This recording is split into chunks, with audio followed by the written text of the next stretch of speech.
नमस्कार। ग्रामीण महिला विद्यापीठ के यूट्यूब चैनल GMB एकलव्य पर आपका स्वागत है। कक्षा 12 विषय इतिहास पाठ 2 भारतीय इतिहास के स्वर्णिम पृष्ठ। इसके बारे में हम पहले चंद्रगुप्त मौर्य, बिंदुसार, अशोक के बारे में पढ़ चुके हैं। अब हम अशोक का प्रमुख सिद्धांत अशोक का धम्म के बारे में हम अध्ययन करेंगे। तो सबसे पहले आया है कि अशोक का धम्म का अर्थ, यानी अशोक का धम्म है क्या। तो पहले अपन परिभाषा देखते हैं कि विभिन्न वर्गों, जातियों और संस्कृतियों को एक सूत्र में बांधने तथा अपनी प्रजा के नैतिक उत्थान के लिए अशोक ने जिन आचारों की संहिता प्रस्तुत की, अशोक ने जिन नियमों को बनाया, नैतिक नियम बनाए, उसे अभिलेखों में क्या कहा गया है, धम्म। तो अब आए इसके प्रमुख सिद्धांत।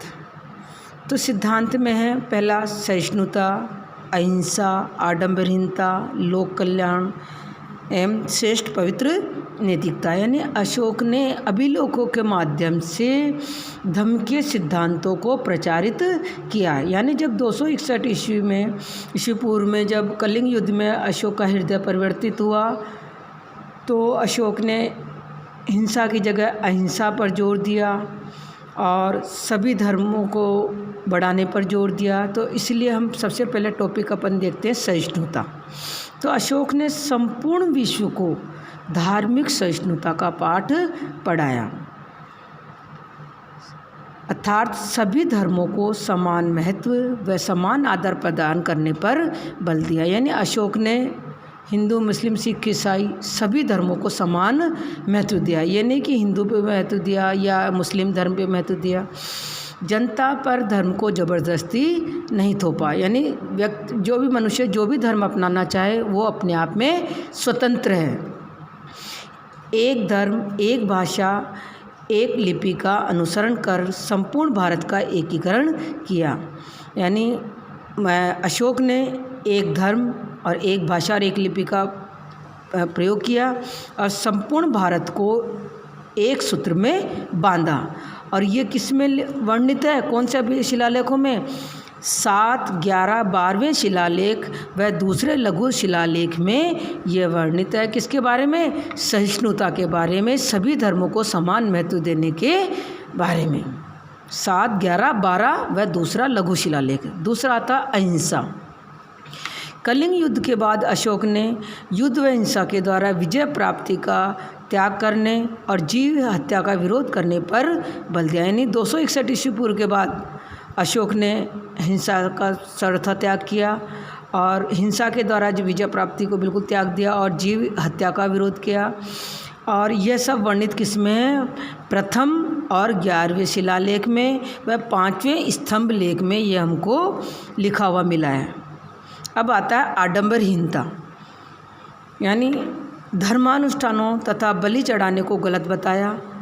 अशोक के अनुसार मनुष्य को धम्म, मंगल अर्थात सच्चे रीति रिवाजों का पालन करना चाहिए। यानी फालतू के अंधविश्वासों को नहीं मानना चाहिए, जादू टोना वगैरह फालतू बातों पे ध्यान नहीं देना चाहिए। ये सभी चीज़ को अशोक ने आडंबर बताए फालतू के, और ये सब किस में वर्णित है? 9वें शिलालेख में। अब आता है लोक कल्याण।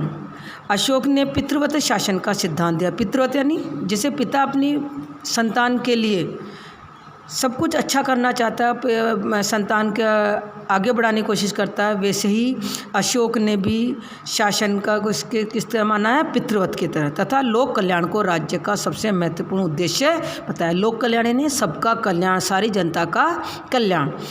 कौटिल्य के लोक कल्याण के विचार को आत्मसात किया और वृक्षारोपण, कृषि, सिंचाई, सार्वजनिक निर्माण, कुएं, सराय, तालाब आदि के निर्माण करवाए।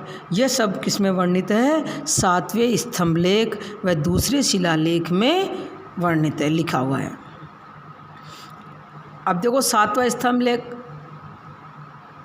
इधर शिलालेख है, यहाँ स्तंभलेख है। अब 5वां आता है श्रेष्ठ पवित्र नैतिकता। तो श्रेष्ठ पवित्र नैतिक आचरण, सदाचार व सत्यवादिता पर बल दिया अशोक ने। ये सब लिखा हुआ है दूसरे स्तंभ लेख व तीसरे स्तंभ लेख में लिखा हुआ है। ये 5 सिद्धांत है अशोक के धम्म के। इम्पोर्टेंट टॉपिक है बच्चों। बड़ा प्रश्न 4 नंबर का आ जाता है या 6 नंबर का प्रश्न अधिकतर एग्जाम में अशोक के धम्म के सिद्धांत से पूछा जाता है। अब है धम्म की जन कल्याणकारी अवधारणा। यानी अभी हमने सिद्धांत पढ़े, सहिष्णुता, अहिंसा, आडम्बरहीनता, लोक कल्याण, श्रेष्ठ नैतिकता। अब हम पढ़े जन कल्याणकारी विचारधारा अवधारणा। तो धम्म नीति में एक ऐसे कार्य भी शामिल थे जो आम नागरिकों के कल्याण से संबंधित थे। यानी जो धम्म नीति थी, बड़ों का आदर करना, सम्मान करना, सत्य बोलना, चोरी नहीं करना आदि धम्म के सिद्धांत थे अशोक के। तो ये सब किससे संबंधित है? जनता के कल्याण से। तो अभी जो धम्म की जो जन कल्याणकारी अवधारणा है उसमें जैसे 7वें स्तंभ लेख व दूसरे शिलालेख में लिखित है। इसमें क्या लिखा हुआ है कि वृक्षारोपण, सड़कें, सिंचाई, कुएं के निर्माण की व्यवस्था की थी। किसने? अशोक ने। अशोक ने 9वें शिलालेख में अंधविश्वासों के फलस्वरूप जो निरर्थक और अनुष्ठान यज्ञ होते थे उनका विरोध किया गया है। कौन से शिलालेख में विरोध किया गया? 9वें शिलालेख में। प्रथम स्तंभ लेख में धम्म की प्राप्ति के लिए धर्म यात्रा, धर्म मंगल, धर्मदान, शुश्रूषा आदि की व्यवस्था की। यानी धर्म यात्रा के लिए उन्होंने अपने भाई को भेजा प्रचार करने के लिए।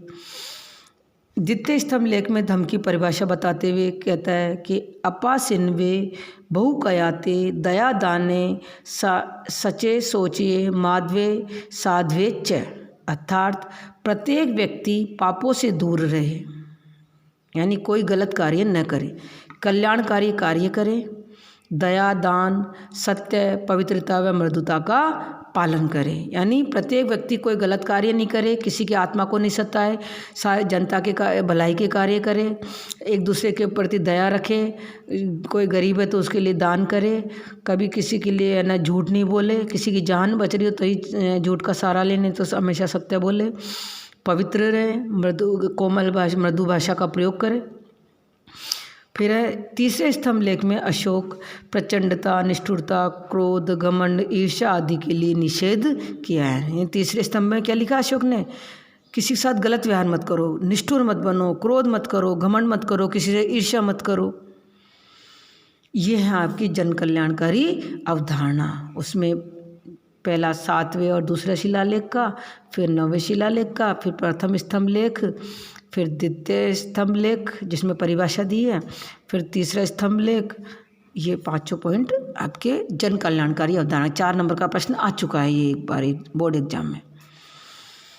अब धम्म का स्वरूप।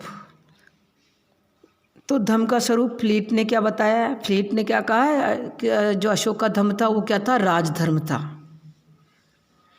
राधा मुकुंद मुखर्जी ने सार्वभौम धर्म बताया है। भंडारकर के अनुसार अशोक का धम्म उपासक बौद्ध धर्म था। अशोक का व्यक्तिगत धर्म बौद्ध धर्म था। तथापि धम्म में सर्वमान्य आचार तत्वों व नैतिक नियमों का समन्वय था। यानी भंडारकर क्या कहते हैं कि वैसे उसका बौद्ध धर्म था, फिर भी अशोक का व्यक्तिगत बौद्ध धर्म, फिर वो सभी के आचार तत्व यानी सभी के लिए नैतिक तत्वों, नैतिक नियमों को समन्वय करके एक धर्म को रूप दिया। वही क्या है? धम्म अत्यंत ही सरल, सुबोध, पवित्र, नैतिक और सार व्यावहारिक था। यानी जो धम्म था अशोक के वो अत्यंत सरल थे, सभी के लिए समान थे, सुबोध, पवित्र, नैतिक, व्यवहारिक। धम्म सर्वमंगलकारी था, यानी सभी की भलाई करने वाला सिद्धांत था, जिसका मात्र उद्देश्य यही था कि प्राणी मात्र का उद्धार करना। जब भी तो अशोक ने जगह जगह अभिलेख लगवाए। क्यों लगवाए? अभिलेख में उत्कीर्ण क्यों करवाया? इसलिए उत्कीर्ण करवाया कि जिससे कि जनता को अशोक के कार्यों के बारे में, अशोक की जन कल्याणकारी अवधारणा के बारे में सभी जनता को पता चले। अब आते हैं धम्म नीति की क्रियान्विति। तो धम्म नीति को शुरू करने के लिए अशोक ने व्यावहारिक उपाय किए। उसमें प्रथम है युद्ध नीति का परित्याग। तो उसमें अशोक न केवल युद्ध नीति का परित्याग किया अपितु जनता के दुख दर्द आवश्यकताओं को भी समझा। आवश्यकताओं को समझने के द्वारा ही तो कुएं, तालाब, बावड़ी आदि का निर्माण करवाया उन्होंने। जगह जगह छायादार वृक्ष लगवाए। दूसरा सार्वजनिक हित के कार्य, सड़कों, सरायों, सिंचाइयों, परिवहन, कुओं का निर्माण करवाया। धम्म के उपदेशों को अशोक ने पाषाणों पर उत्कीर्ण कराकर ऐसी जगह पर लगाए जहां आमजन पढ़ सके।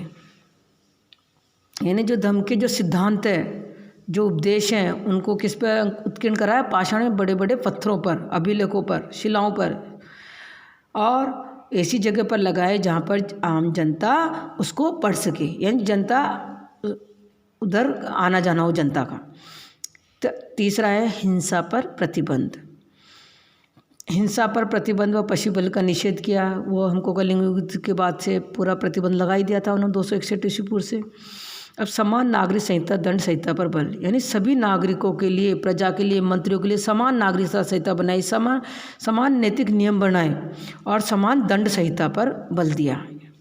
तो समान नागरिक संहिता, दंड संहिता का क्रियान्वयन कर सामाजिक न्याय एवं कानून के शासन की स्थापना की। किसने? अशोक ने। धम्म आयोग भेजना, यानी एक कमेटी बना दी। तो धम्म आयोग भेजकर देश विदेशों में धम्म का प्रचार प्रसार किया। और एक सबसे प्रमुख काम किया उन्होंने, धम्म महामात्रों की नियुक्ति की, जिनका दायित्व उनको निश्चित किया कि तुम फला ये काम करोगे। अब है एक इन्होंने अशोक ने करा, तृतीय बौद्ध संगति बुलाई। कौन सी संगति बुलाई? तृतीय बौद्ध संगति। तो ये किससे पता चलता है? दीपवंश व महावंश के अनुसार अशोक ने मोगली पुत्र की अध्यक्षता में, किसकी अध्यक्षता में? मोगली पुत्र की अध्यक्षता में तृतीय बौद्ध संगति बुलाई। अब आता है अशोक की धम्म की नीति का मूल्यांकन। तो धम्म के मूल सिद्धांत सहिष्णुता, अहिंसा, सदाचार, लोक कल्याण पर आधारित थे।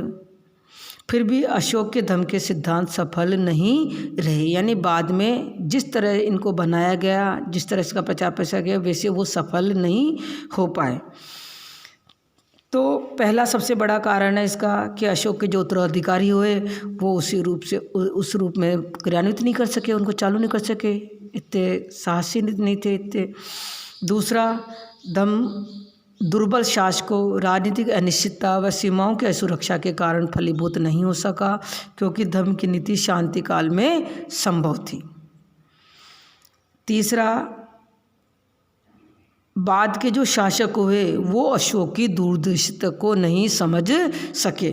यह अशोक तो समझता था कि जनता सुखी होगी तो शासन अपना आप शांति, शासक अपना आप सही रहेगा, परंतु जो बाद के जो शासक हुए वो इस दूरदर्शिता को नहीं समझ सके। धम्म महामात्र अपने असीमित अधिकारों द्वारा जनता के कार्यों में अनुचित हस्तक्षेप करने लग गए। जैसे धम्म महामात्रों की जो नियुक्ति करी, जो अशोक के बाद में धम्म महामात्र क्या अपने काम दायित्व पूरा न करके इन्होंने क्या करने लग गए? अपनी मनमानी करने लग गए, यानी जनता के सुख की जगह वो खुद के सुख का ध्यान देने लग गए।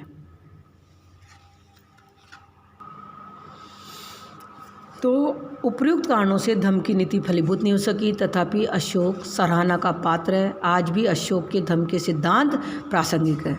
आज भी अशोक को महान कहा जाता है। प्रश्न भी आ जाता है, बेटा अशोक को महान क्यों कहा जाता है? तो इसलिए ये जो धम्म का टॉपिक है बेटा वेरी इंपॉर्टेंट है। चाहे जन कल्याणकारी अवधारणा आ जाए, चाहे सिद्धांत आ जाए, चाहे स्वरूप आ जाए, चाहे पूरा 6 नंबर का पूरा ही प्रश्न आ जाए, इसको पूर्ण रूप से आपको तैयार करना है। अब अगला टॉपिक है मौर्य प्रशासन, यानी चंद्रगुप्त मौर्य के समय, बिंदुसार के समय, अशोक के समय मौर्य प्रशासन कैसा था। तो मौर्य प्रशासन के विस्तृत जानकारी हमें किससे पता चलती है? शुरू में हमने पढ़ा है इंडिका से। किसने लिखी थी? मेगस्थनीज ने। अर्थशास्त्र किसने लिखी? कौटिल्य ने। और अशोक के अभिलेखों से मिलती है, यानी मौर्य प्रशासन के बारे में सबसे ज़्यादा जानकारी अशोक के अभिलेख, मेगस्थनीज द्वारा लिखित इंडिका और कौटिल्य द्वारा रचित अर्थशास्त्र से हमें मौर्य प्रशासन के बारे में जानकारी मिलती है। तो प्रशासनिक अधिकारियों की नियुक्ति के पूर्व उनकी योग्यता व चरित्र को जांचा जाता था, जिसे उपदा परीक्षण कहते थे। जैसे आज किसी भी नौकरी के लिए कंपटीशन देते हैं हम, उसके लिखित परीक्षा होती है, फिर इंटरव्यू होता है, तो ये चीज़ काफ़ी पहले प्राचीन काल में भी विद्यमान थी, मौर्य काल के समय भी, कि उनकी योग्यता को और चरित्र को जांचा जाता था। और उस परीक्षा को क्या कहते थे बेटाओ? उपधा परीक्षण। क्या कहा जाता था? उपधा परीक्षण। उपधा परीक्षण किसे कहते हैं? यानी प्रशासनिक अधिकारियों की नियुक्ति के पूर्व जो उनकी योग्यता और चरित्र को जांचा जाता था उसे कहते हैं उपधा परीक्षण। तो मौर्य प्रशासन को हम निम्न प्रकार से समझ सकते हैं। तो 2 नंबर का आ जाए, 4 नंबर का केंद्रीय मौर्य शासन, केंद्रीय शासन व्यवस्था समझाइए, प्रांतीय शासन व्यवस्था समझाइए, नगर शासन कैसा था, स्थानीय शासन कैसा था। मेन 2 चीज़ पे 2 नंबर का प्रश्न आता है, 4 नंबर का तो 2 को आ जाता है, 6 नंबर का पूरा आ जाता है। तो केंद्रीय शासन, तो केंद्रीय शासन में राजा महत्वपूर्ण होता था, फिर उसके मंत्री परिषद, उसके अधिकारी, नगर प्रबंध, सेना, गुप्तचर व्यवस्था, न्याय, राजस्व प्रशासन, जनोपयोगी कार्य, ये सब आता है अपने उनकी शासन व्यवस्था के बारे में, केंद्रीय शासन व्यवस्था के बारे में। तो सबसे पहला टॉपिक है राजा। तो मौर्य प्रशासन का सबसे प्रथम राजा कौन था? चंद्रगुप्त मौर्य, जो किसकी सहायता से राजा बना था? चाणक्य की सहायता से। तो राजा का जो पद होता था मौर्य प्रशासन में, वो केंद्र बिंदु होता था, यानी शासन का केंद्र बिंदु कौन होता था? राजा। तो व्यवस्थापिका संबंधी, कार्यपालिका, न्यायपालिका संबंधी समस्त शक्तियाँ राजा में निहित होती थी। महत्वपूर्ण एवं नीति संबंधी निर्णय राजा स्वयं लेता था। जैसे आज भारत में शासन का केंद्र बिंदु कौन होता है? सैद्धांतिक राष्ट्रपति, और राष्ट्रपति में ही व्यवस्थापिका संबंधी, कार्यपालिका संबंधी, न्यायपालिका संबंधी समस्त शक्तियाँ निहित होती है। चाहे व्यवहार में उसका प्रयोग प्रधानमंत्री करता है। अब दूसरा है मंत्री परिषद। पहला कौन सा? राजा, जो शासन प्रणाली का केंद्र बिंदु होता था। दूसरा है मंत्री परिषद, राजा को परामर्श देने का कार्य करती थी, जिनकी नियुक्ति वंश व योग्यता के आधार पर राजा करता था। चंद्रगुप्त के समय राजा चाणक्य की सहायता से करता था। अब आज के समय भी चुनाव के द्वारा होती है, यानी प्रत्येक वयस्क व्यक्ति चुनाव में भाग लेता है, मतदान करता है और अपने उस प्रतिनिधि का चुनाव करता है।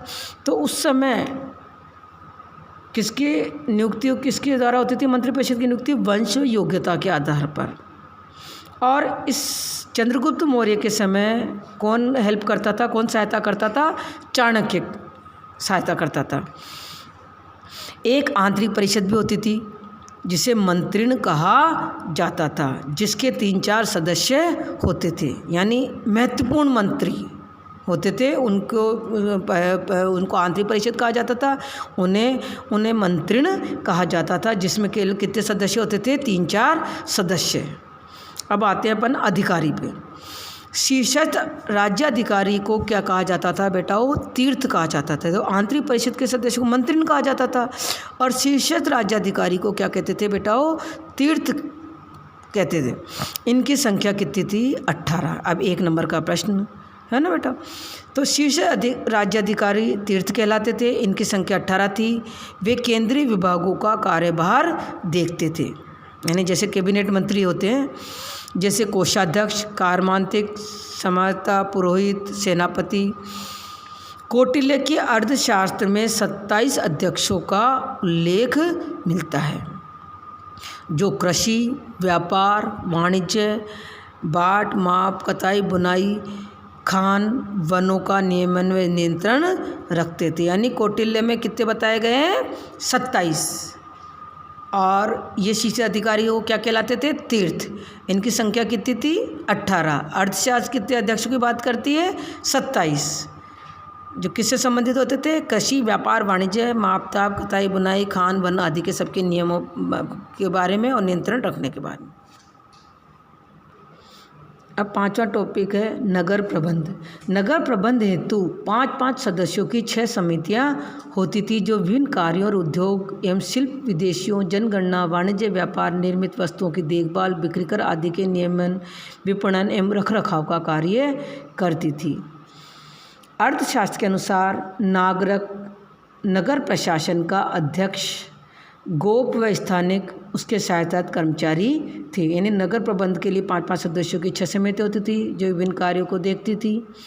और अर्थशास्त्र के अनुसार नागरिक होता था, नगर प्रशासन का अध्यक्ष होता था, गोप स्थानीय उसके सहायक कर्मचारी होते थे। अब है सेना, इसका प्रमुख अधिकारी सेनापति होता था। इसके 6 अंग थे, यानी 6 तरह की सेना होती थी। पैदल, अश्व, हाथी, रथ, यातायात व नौसेना, ये 6 भागों में बटी थी। 5-5 सदस्यों की समिति इनकी देखरेख करती थी, यानी पैदल सेनाओं की 5 सदस्यों की समिति, अश्व सेना की 5 सदस्यों की समिति, ऐसे सभी की 5-5 सदस्यों की समिति होती थी जो इनका देखरेख करती थी। जबकि कौटिल्य के अर्थशास्त्र में चतुरंग बल को सेना का मुख्य अंग बताया है।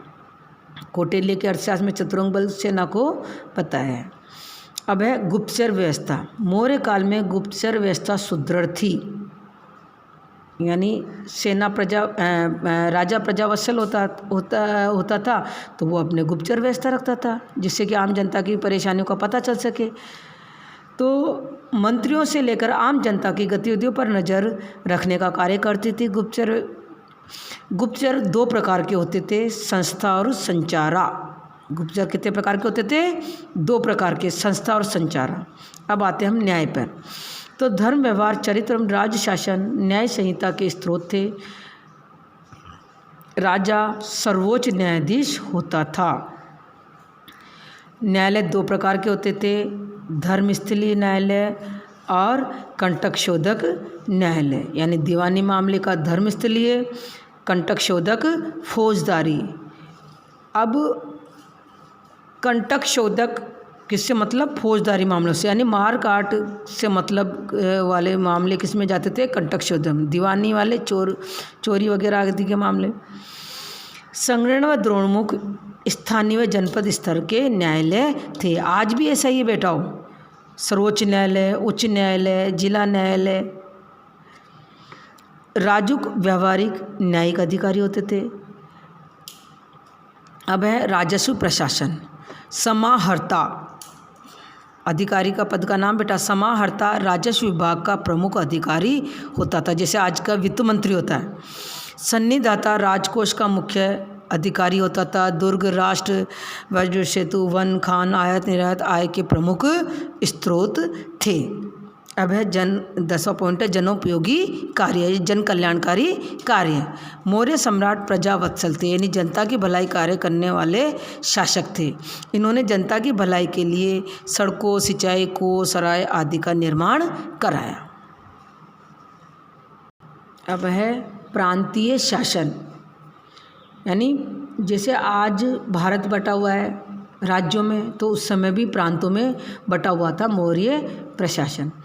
तो चंद्रगुप्त के समय प्रांत 4 भागों में विभाजित था। देखो चंद्रगुप्त के समय और अशोक के समय यही अंतर है कि चंद्रगुप्त के समय तो 4 भागों में बटा था, उत्तरापद, दक्षिणापद, अवंतीपद, मध्य प्रांत। और अशोक के समय 5 भागों में बटा हुआ था। 5वां था कलिंग, उत्तरापद, दक्षिणापद, अवंतीपद, मध्य प्रांत और कलिंग। प्रत्येक प्रांत आहार व विषयों में विभक्त था, यानी फिर प्रत्येक प्रांत किस में बटा हुआ था? आहार में और विषयों में, जो विषयपति के अधीन रहते थे। जैसे राज्य जिलों में बटे होते आज बटे हुए हैं, वैसे मौर्य काल के समय आहार और विषयों में बटे हुए थे। उनके अधिकारों को कहा जाता था विषयपति, जैसे जिलाधीश कहते हैं अभी, वैसे विषयपति। प्रत्येक प्रांत का प्रशासक राजकुमार होता था, यानी प्रत्येक प्रांत का प्रशासक किसको नियुक्त करते थे? राजकुमार, जो मंत्री परिषद और अमात्यों के माध्यम से शासन संचालित करता था। यानी राजकुमार की सहायता कौन करती थी? मंत्री परिषद व अमात्य। 12वां पॉइंट है जनपद व ग्रामीण। जनपद स्तर पर प्रदेश, राजुक, युक्त नामक अधिकारी थे। कौन कौन से? प्रदेश, राजुक और युक्त अधिकारियों के नाम है ये, पोस्ट के नाम, जो भूमि का भूमि न्याय लेखों संबंधी करते हुए निभाते थे। जैसे आजकल तहसीलदार, पटवारी होते हैं, वैसे। ग्रामीण स्तरीय अधिकारी होता था। गोप व स्थानिक जनपद और गाँव के बीच मध्यस्थता करते थे। वह पहले भी आया ना, गोप स्थानिक, जो हेल्प करते थे उनकी, नागरिक की।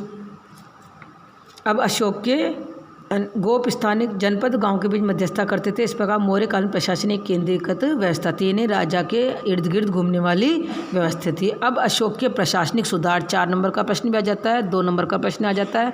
ये सारी डिटेल हम मौर्य प्रशासन में पढ़ चुके हैं, पर इस टॉपिक के अंदर अब वही है जो अशोक ने करवाई थी। तो अशोक ने प्रजा को अपनी संतान बताया एवं राजा के कर्तव्य के रूप में सर्वलोकहित व पराक्रम को बताया। चौथे स्तंभ लेख के अनुसार राजयुक्त प्रादेशिक नामक अधिकारियों की नियुक्ति की, जो न्याय भूमि लेखा संबंधी कार्य करते थे। कौन कौन? राजयुक्त प्रादेशिक, ये किसने करा? अशोक ने किए, ये जो हमने अभी पढ़ी ऊपर ही। धर्म महामात्रों का पद नियुक्ति की, जिनका कार्य विभिन्न संप्रदायों में सामंजस्य अकारण दंडित के परिवार को सहायता प्रदान करना। चाहे धर्मामात्र की नियुक्ति बाद में सफल नहीं हुई। प्रतिवेदकों की नियुक्ति छठे शिलालेख के अनुसार, जो हर समय हर स्थान पर राजा के पास जनता की समस्याओं को पहुंचा सके। मेन 2 नियुक्ति है, एक तो धर्मामात्र की नियुक्ति, दूसरी है प्रतिवेदकों की नियुक्ति। युद्ध संबंधी नीति का परित्याग किया, जीव हिंसा को मना किया, स्त्री दक्ष वज्रभूमिक मामात नगर व्यवहारिक अंत्य मामात आदि की नियुक्ति की। सड़कों कुआं तालाब आदि का निर्माण कराया। धर्म के माध्यम से राजा प्रजा नौकरशाही के लिए एक संविधा तैयार की। अब अपना पूरा टॉपिक हो गया है मौर्य प्रशासन का, और पूरा मौर्य काल हम कंप्लीट करते हैं। अगली वीडियो में हम गुप्त काल के बारे में अध्ययन करेंगे।